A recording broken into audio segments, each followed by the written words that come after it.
The essays brought together in this volume deal with historical topics that vary in time and place, ranging from the rites of medieval European monks to the sermons of contemporary Arab theologians.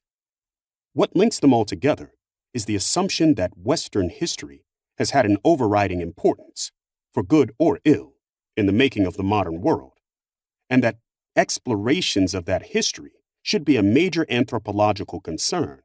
It has sometimes been noted that peoples from non-Western countries feel obliged to learn the history of the West, but not each other's histories, and that Westerners, in turn, do not feel the same need to study non-Western histories.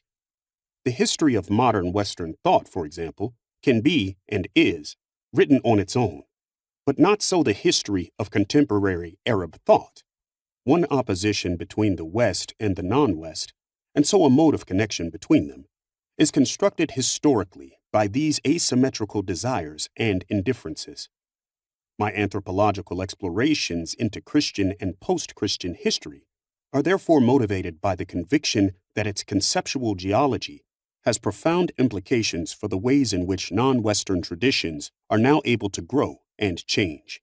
More particularly, I hold that anthropologists who would study, say, Muslim beliefs and practices will need some understanding of how religion has come to be formed as concept and practice in the modern West.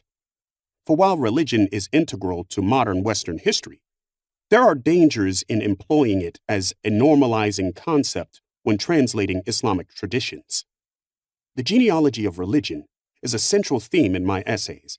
Thus, chapters 1 and 2 sketch the emergence of religion as a modern historical object. In the next 2 chapters, I approach the problem obliquely, by discussing in turn 2 elements in medieval Christianity that are no longer generally accepted by modern religion: the productive role of physical pain and the virtue of self-abasement. From the point of view of theological modernism, as well as of secular morality, they are both archaic, uncivilized conditions. Chapters 5 and 6 address aspects of the asymmetry between Western and non-Western histories. The former deals with problems of anthropological translation, the latter with the limitations of a non-Christian religious tradition when juxtaposed with the Enlightenment doctrine of critical reason. They deal with translation in a double sense, interpreting from one language into another and conveying sacred relics from one shrine to another. The 2 final chapters, 7 and 8, were written at the height of the so-called Rushdie affair in response to the angry positions then taken up in the name of liberalism about religious intolerance.